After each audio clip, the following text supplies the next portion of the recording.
예, 오늘 하나님 말씀은 세 군데에서 보겠는데요.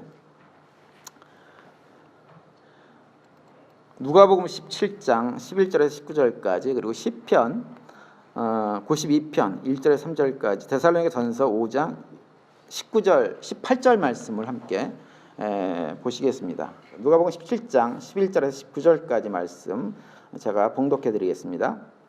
예수께서 예루살렘으로 가실 때 사마리아와 갈릴리 사이로 지나가시다가 한촌에 들어가시니 문둥병자 10명이 예수를 만나 멀리 서서 소리를 높여 가로되 예수 선생님이여 우리를 긍휼히 여기소서 하거늘 보시고 가라사대 가서 제사장들에게 너희 몸을 보이라 하셨더니 저희가 가다가 깨끗함을 받은지라. 그 중에 하나가 자기의 나은 것을 보고 큰 소리로 하나님께 영광을 돌리며 돌아와 예수의 발 아래 엎드려 살해하니 저는 사마리아인이라. 예수께서 대답하여 가라사대 10사람이 다 깨끗함을 받지 아니하였느냐? 그 9은 어디 있느냐? 이방인 외에는 하나님께 영광을 돌리러 돌아온 자가 없느냐 하시고 그에게 이르시되 일어나 가라 내 믿음이 너를 구원하였느니라 하시더라. 아멘. 오늘 이 말씀 가지고 You are welcome이라고 하는 제목으로 말씀을 프랭크 목사님이 해주실 텐데요. 제가 한 서머라이즈를 한 10분 정도, 정확하게 서머라이즈는 아닙니다. 조금 바뀐 것 부분도 있지만 제가 프랭크 목사님 설교를 약간 요약해서 먼저 말씀을 드리고 나서 프랭크 목사님이 설교해 주겠습니다. 우리 찬송가 489장에 보시면 오늘 설교 끝나고 이제 부를 찬송인데 거기 보시면 후렴에 이런 가사가 있습니다. 받은 복을 세어 보아라 크신 복을 내가 알리라. 받은 복을 세어 보아라 주의 크신 복을 내가 알리라. 이런 가사가 있습니다. 추수감사절을 매년 저희들이 맞이하는데요. 지난 1년 동안 이렇게 돌아보시면서 혹시 지난 1년 동안 하나님께서 나에게 어떤 복을 주셨는지 세어보신 것이 있습니까? 세어보신 분? 세어보신 분이 한 분 계세요. 훌륭하세요. 예. 오늘 집에 가가지고 저녁에 한번 세어보시기 바랍니다. 하나님께서 올 한 해 동안 나에게 어떠한 복들을 주셨는지. 물론 지난 1년 동안 저희가 살면서 이런저런 어려움이 없었던 것이 아닙니다. 근데 그에 못지않게 올 한 해도 하나님의 은혜로 지금까지 왔다라고 고백할 수밖에 없을 만큼 하나님께서 우리에게 여러 가지 많은 복들을 우리에게 채워주셨던 것이 사실입니다. 그래서 그러한 복과 은혜 때문에 사실은 지금까지 우리가 지내올 수 있게 되어진 것이죠. 근데 사람 마음이라고 하는 것이 좀 간사하죠. 그래가지고 평소에 잘 해주다가도 어쩌다 한번 잘못해주면 평소에 잘해준 것은 싹 잊어버리고 그 잘못해준 하나에 딱 꽂혀가지고는 그것 때문에 불평하고 막 불평하고 특별히 남편들이 그런 경험들을 많이 하시죠.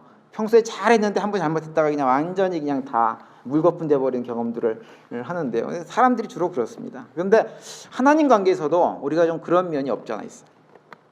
하나님께서 평소에 우리의 삶을 지키시고 인도하시고 보호해 주신 것들이 참 많은데 우리가 어쩌다가 우리 삶 속에 고통이 오고 어려움이 오고 문제가 닥치면 그것 때문에 하나님 원망하고 할 때가 많이 있죠.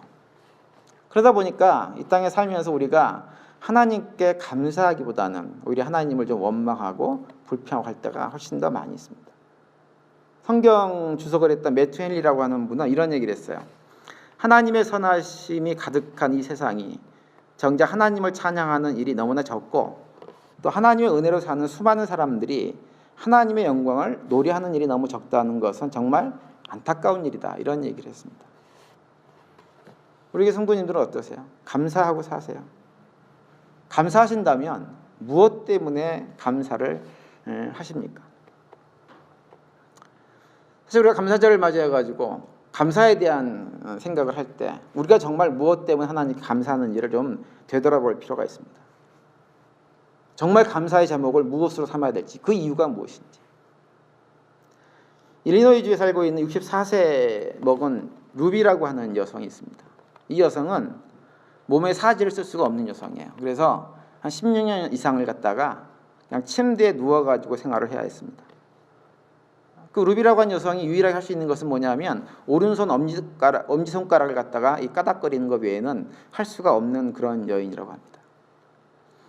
근데 그럼에도 불구하고 그 여인을 병문안 온 많은 사람들의 그 여인은 항상 어떠한 얘기를 하냐면 하나님께서 자신에게 놀라운 축복들을 주셨다라고 늘 고백을 했습니다. 그래서 그 여인에게 물어봤어요. 아니 당신 몸이 상태가 그 모양인데 어떻게 그 상태에서 하나님께 감사할 수 있냐고, 뭐가 도대체 감사하냐고 그렇게 물었습니다. 그랬더니 그 여인이 이렇게 대답을 했다고 합니다.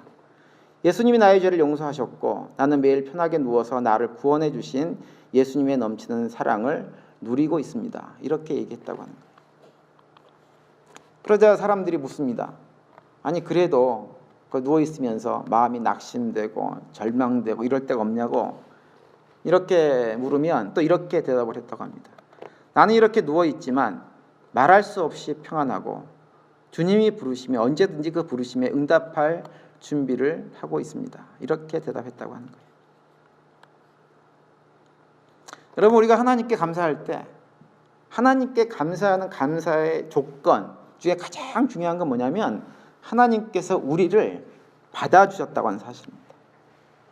죽을 수밖에 없었던 죄인들, 하나님과 정말 아무런 관계도 없이 살아갈 수밖에 없는 우리들인데 그 하나님께서 우리를 상상할 수 없는 풍성한 은혜로 우리를 품어주셨다는 사실만큼 더 놀라운 감사의 제목은 사실은 있을 수가 없게 되어지죠. 근데 더 놀라운 건 뭐냐면 우리가 거기에 대한 감사의 고백을 하면서 주님께 나아가게 되어지면 하나님도 어떻게 하시냐면 우리에게 그보다 더 큰 정말로 또 우리가 상상할 수 없는 또 다른 은혜들을 풍성하게 충만하게 해주신다고 하는 사실입니다. 그래서 사실은 우리가 하나님께서 우리에게 뭘 주셨다라고 하는 것 때문에 감사하기 전에 하나님께 그냥 감사하고 하나님께 나가게 되어지면 우리는 이 세상과는 세상 사람들과는 차원이 다른 삶을 살아낼 수가 있게 되어집니다. 그래서 우리가 하나님께 감사할 때요, 하나님께서 나에게 무엇을 해주셨느냐 이것 때문에 감사하는 것은 사실 하나님과의 관계를 좀 잘못하고 있는 거예요. 무엇을 나에게 해주셨느냐, 나에게 해준 것을 다 꼽아봐요. 하나님께서 이것도 해주셨고 저것도 해주셨고 이 기도 제목 들어주셨고 저 기도 제목 들어주셨고 다 이걸 따져보고 그래서 그걸 많이 해주셨으면 감사할 것이 있고 그것이 별로 없으면 감사할 것이 별로 없다라고 하면 우리의 신앙을 스스로 좀 점검을 해봐야 된다고 하는 것입니다. 우리 가정에 하나님 이러이러한 문제 해결해 주세요. 그러면 내가 주일날 빠지지 않고 예배도 참석하고 교회 봉사도 열심히 할게요. 하나님 나라에 애쓰고 수고할게요. 이런 조건을 달고 하나님과의 거래를 하는 것은 하나님과의 관계 속에서 가져야 될 건강한 믿음의 사람들의 모습이 결코 아닙니다. 우리는 하나님과 비즈니스 거래를 할 수는 없는 사람들이에요. 그래서 우리의 삶이 어떤 변화를 경험하기 전에 우리는 먼저 하나님께 믿음으로 반응해야 돼요. 아무 일이 내게 일어나지 않아도 하나님께서 우리에게 요구하시는 것들 순종으로 반응해야 됩니다. 그것이 하나님께서 원하시는 것이고 그것이 예수님께서 우리에게 원하시는 것입니다. 오늘 우리가 읽은 누가복음 17장에 나오는 10명의 문둥병자 얘기를 통해서 우리에게 다시 한번 그러한 사실을 말씀해 줍니다. 이 얘기는 우리가 너무나 잘 아는 내용이죠. 10명의 문둥병자가 있었습니다. 그 문둥병자들이 예수님께서 자신들의 주변을 지나가는 얘기를 듣고 예수님한테 얘기했어요. 예수님, 우리 좀 고쳐주세요. 그랬더니 예수님께서 무슨 뭐 만져가지고 치료해주고 이런 거 아무것도 없이 뜬금없이 딱 뭐라 그러시냐면 가서 너희들 몸을 제사장에게 보이라 이렇게 말씀하세요. 그럼 만약에 우리가 그런 경험을 했다고 한다면 아니 예수님 뭔가 좀 해주셔야죠. 그냥 가서 보인다고 되나요? 이렇게 할 수 있어. 그런데 이 10명의 사람들은 그렇게 하지 않고 예수님께서 제사장에 가서 보이라 그랬더니 그냥 그대로 순종하고 제사장에게로 갔어요. 그런데 놀라운 건 뭐냐면 그 순종하고 가는 그 순간에 얼마 지나지 않아가지고 자신들의 몸이 깨끗해진 것을 그 10명이 다 확인을 했습니다. 그리고 10명, 그 중에 9명은 어디론가 가버리고 그 중에 1명이 예수님께 돌아왔어요. 그래서 그 사람이 예수님께 살해하고 하나님께 영광을 돌렸다고 하는 얘기입니다. 그런데 보니까는 그 사람이 누구냐? 유대인이 아니라 사마리아 사람이었다라고 하는 것이 오늘 본문의 내용이죠. 여러분, 우리가 일반적으로 이 본문을 얘기할 때 우리는 주로 어디에 포커스를 두고 얘기하냐면 돌아와서 하나님께 영광을 돌린 사마리아 사람의 포커스를 둡니다. 물론 거기도 포커스를 둬야 돼. 그런데 우리가 또 한 가지 초점을 좀 둬야 될 것은 뭐냐면 예수님께 고침을 받은 10사람의 모습이에요. 예수님께서 제사장에게 가서 너의 몸을 보이라고 했을 때 이 10사람은 그 얘기를 의심하지 않았어요. 의심하지 않고 그 말씀대로 제사장에게로 달려갔습니다. 그냥 갔습니다. 우리가 그 사실에 주목해야 됩니다. 그때 어떤 일이 벌어졌느냐? 자신들의 몸, 그 문득병으로 만신창이가 되어 자신들의 몸이 깨끗해진 것을 볼 수가 있었어요. 물론 그 변화 이후에 단 한 사람만 돌아와서 예수님께 살해를 했지만 중요한 건 뭐냐면 그렇게 살해를 하고 안 하고를 떠나가지고 그 10사람 모두에게 하나님께서 그들의 삶이 치료되고 변화되는 은혜들을 허락하셨다고 하는 거예요. 그래서 우리가 하나님께 이러한 자세로 반응하는 것, 설령 내 삶 속에 아무런 반응이 일어나지 않아도 설령 내가 이해되지 않은 어떤 말씀을 나에게 주셔도 그 말씀에 순종하고 우리가 하나님께 나아갈 때 이 문득병자 10명처럼 놀라운 치료의 변화들을 경험하게 되어지는 것을 볼 수가 있습니다. 그런데 놀라운 것도 뭐냐면 이 한 명, 사마리아 사람 한 사람이 돌아와가지고 예수님한테 살해하고 하나님께 영광을 돌렸잖아요. 그러면 이제 그 얘기 듣고 예수님께서 그래 너야말로 잘했다라고 하는 것으로 끝나질 않고 예수님께서 뭐라 그러냐면 내가 오늘날 구원을 내가 얻었다라고 이렇게 말씀하세요. 본래는 육신의 문제만 해결되기를 원했어요. 그런데 이 사마리아 사람은 어떤 문제까지 해결되냐면 예수님께 나왔더니 살해했더니 감사했더니 육신의 뿐만 아니라 그의 영혼의 문제까지도 구원함을 받는 그런 은혜들을 허락해 주셨다고 하는 얘기가 오늘 본문에서 볼 수 있는 이 얘기입니다.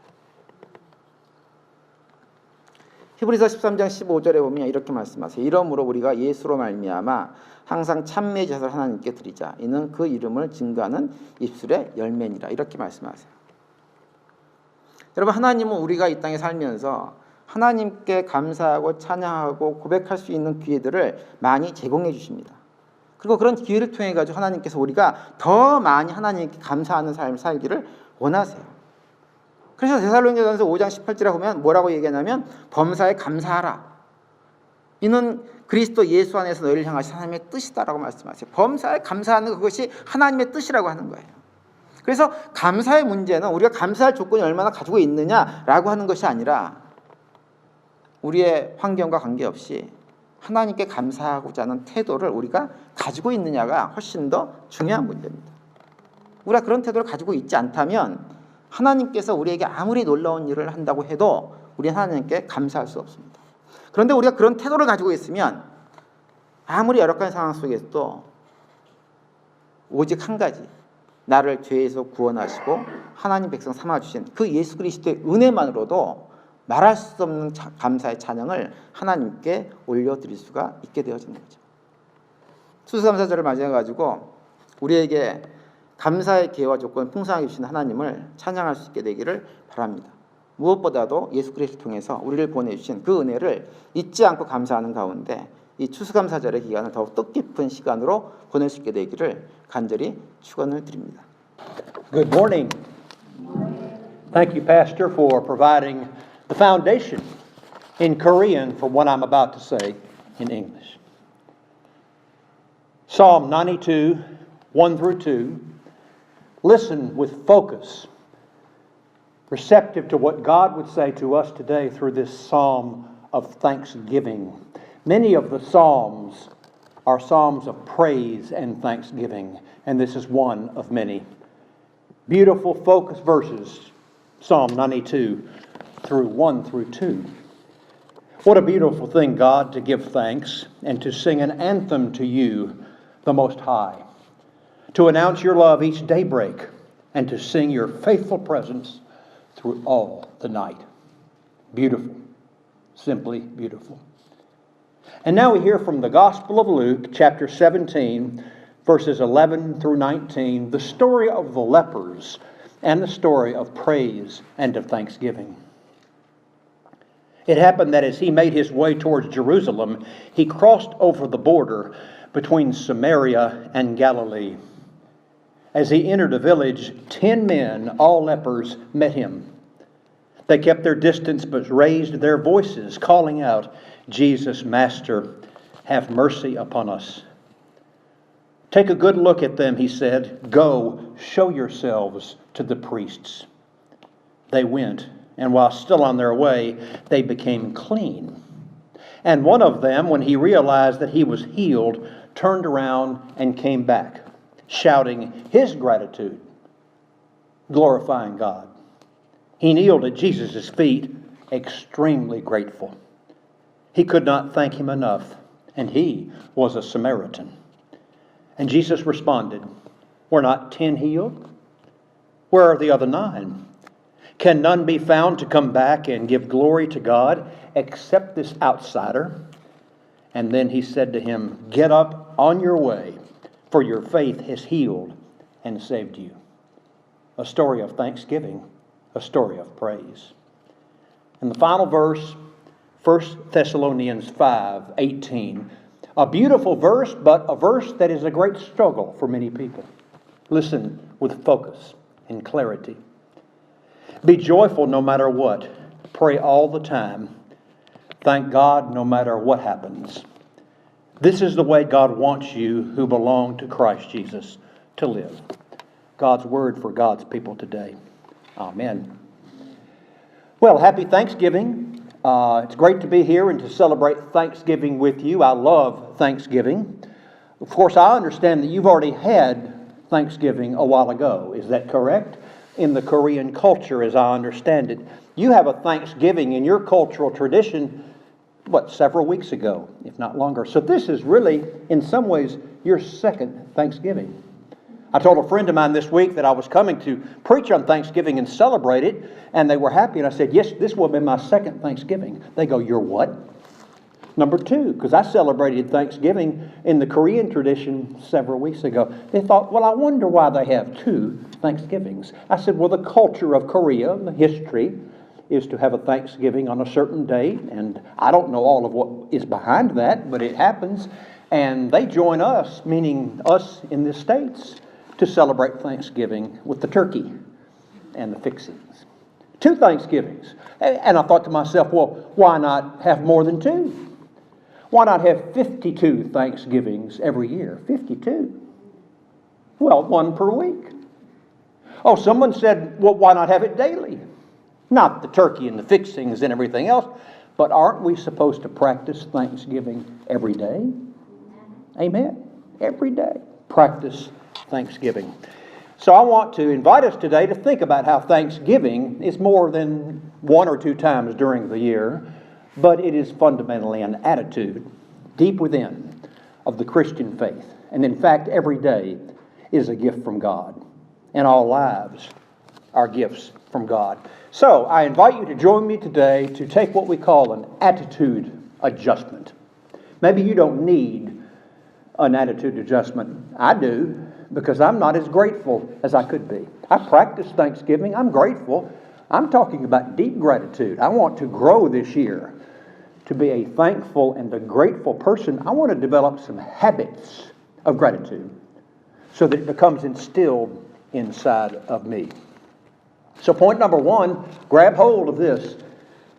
Gratitude is an attitude, and it needs to be nurtured every day. There's a hymn and also some scripture that says we're supposed to count our blessings one by one every day. When's the last time you actually counted up your blessings? Well, this week, guess what I did? I counted up my blessings. I took a sheet of paper and I listed the blessings of my life, and I came up with 23. Interesting. I actually came up with more than that, but I chose 23 that were the blessings that I most cherish and is most important to me. 23. Now, I could take that list and put it aside and then pull it out next year at Thanksgiving and thank God for the 23 again, or I can take it with me every day and give thanks every day for those 23 blessings and watch them grow. That would help me cultivate an attitude of gratitude. Now, how do we really do it? How do we cultivate and really deepen that attitude? We can count the blessings, we can thank God, but I'm talking about even living from a deeper place where we not only thank one another, but thank God every day. And when we do thank God, picture Him doing the following thing. Thank you, God, for my 23 blessings. Thank you, God, for my car. Thank you for my health. Thank you for my friends. Thank you for loving people in need. Thank you. And let's say every time we say thank you, we picture God in heaven going, you're welcome. Sounds a little funny, doesn't it? God going, you're welcome. Well, in our daily life, I come up and thank people, or they thank me, and the courtesy often is to say, oh, you're welcome. What about God? Now, why would God say you're welcome to our thank yous? That sounds a little funny. But what if He means it? Thank you, God, for family and health and faith. And God goes, oh, you're welcome, and you're welcome to more. Oh, you're welcome to more. Come, I've got more. You think you've seen something, come to me, and you'll see something that will knock your socks off. Life abundant, life eternal. Wow, that's thanksgiving. Thank you, God. You're welcome, He says. I want to illustrate what this deeper kind of attitude of gratitude really looks like when you take seriously thanking God and listening for God's you're welcome and really seizing on the gifts. And I want to tell it to you through two stories. The first one is a woman by the name of Ruby. Ruby practices thanksgiving. She cultivates the attitude of gratitude year-round, daily, but actually more often than daily. She has been confined to a bed for more than 16 years. Ruby is in constant pain. She is unable to move her limbs, yet she has one of the most thankful attitudes you would ever see. She rejoices that God has left her a great blessing, the use of the thumb on the right hand. That's all she's got left to move in terms of her limbs. Nothing except the thumb on the right hand. The other hand is stiff and completely useless. With a two-pronged fork fastened to a stick, she could put on her glasses, feed herself through a tube, and turn the pages of her large Bible. It takes great effort with one thumb every day, more than once a day. Someone once visited her and said, quite frankly, you're remarkable, but how do you do it? Surely you get discouraged. Well, of course, she said, but I have so much to be thankful for. Like what? Well, my sins are forgiven. I have found new life in Jesus Christ, and I'm grateful for the gift of life every day that comes from our Savior. So I celebrate Thanksgiving every day. She lies back in bed every day and she thanks Jesus, her Savior, for saving grace. She cultivates an attitude of gratitude. Now you might go, well, that's a remarkable story, but we're not like Ruby. Well, no, but we've got our own stories, don't we? Our own difficulties that block us from being truly grateful. Well, here's another story. Maybe you can connect up with this one. This is the story of Pam. Pam works in downtown Chicago, and every morning she walks to work. And for a good while, Pam has been experiencing a heavy-set, middle-aged woman in a shabby coat on her way to work in front of an old brick church.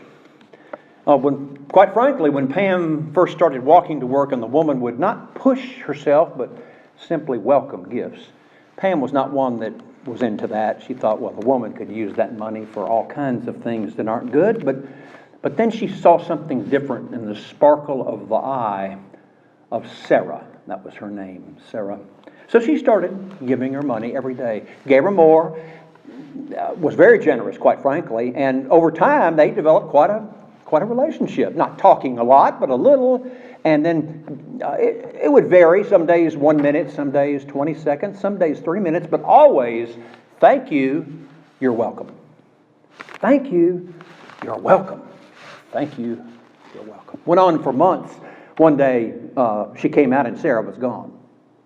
Sarah was gone for months. Pam was quite sad. Hopeful, but quite concerned. What if she'd gone downhill and lost her way or her life? Well, the opposite happened. Sarah got a job, and she did quite well. And she came back one day, still dressed shabbily because she wasn't recovered yet, but she wanted to come back. And so, gosh, Pam saw her, and she thought, well, this is wonderful. It's great to have you back. And she reached for her purse, and Sarah said, oh, no, I'm not looking for contributions. I'm saying thank you. You are welcome, she said, to the gift I want to give you. And Sarah gave Pam a gift and thanked her. And then, you're welcome. Wow. 2 stories. You have your own stories of thanksgiving, where you reached out to someone, or they've reached out to you with kindness and generosity.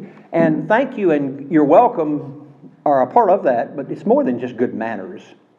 It's good teaching. It's good theology. It's good life. And it's good grace.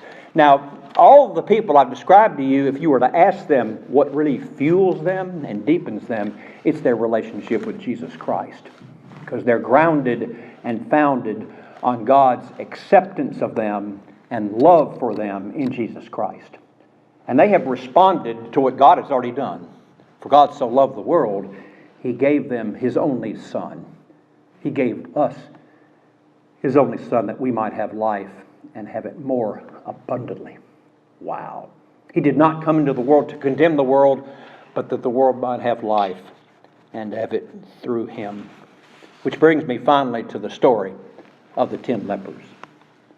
10 lepers, all desirous of healing, all desirous of a relationship, all looking to the Holy One, to Christ. And He sent them on their way to be healed. And along the way to see the priest. All were healed in some way. Probably in different ways actually, but all were healed. 1 came back. 1 out of 10. Oh, you might say that's not bad odds. At least 1 came back. Yes. And Jesus said, praise you, praise God. Welcome back. Where are the other 9? Well, they were after the healing. Nothing wrong with being after healing. But they had not cultivated the grateful heart. They had not practiced true thanksgiving. And so the one that came back, Jesus sent on His way and said, go, you are healed. Go, now you live a life of gratitude. I'm sorry for the other 9. We don't know exactly what happened there. But we know what shouldn't happen. And what shouldn't happen with us is to not be grateful. What should happen with us is to be grateful. And not simply because we should be grateful, but because we are. Because God stirs within us the attitude of gratitude. With thanksgiving, we live. Grateful. Oh, so grateful. And let's be frank as we conclude this message. It's not always easy. I'm not thankful for everything that's happened to me, and neither are you. I'm not thankful that I know people who have been diseased and have died in pain. I'm not grateful for that. I'm grateful for what God has done in them and through them. I'm not grateful for some things that happened to me in my life that are not fair. But I'm grateful that God is just. And through it, He's at work. The Apostle Paul isn't telling us in that text to Thessalonians that we're supposed to be thankful for everything. He does not say that. What he says is to be thankful in everything and to be thankful for what God is doing, for He is faithful to complete the good work He has begun in you and in me. I hope that this year's Thanksgiving will be special for you and that you will grow a more grateful heart, whatever that means for you, on the scale of not being grateful to being completely grateful. I don't know where you are, but I know if you're like me, you can grow and you can do better. And you can practice daily counting your blessings. And even more than counting them, turning to God and going, God, you are the source of blessing. And I want to thank you. And then listen, because you know what He will say? You are welcome.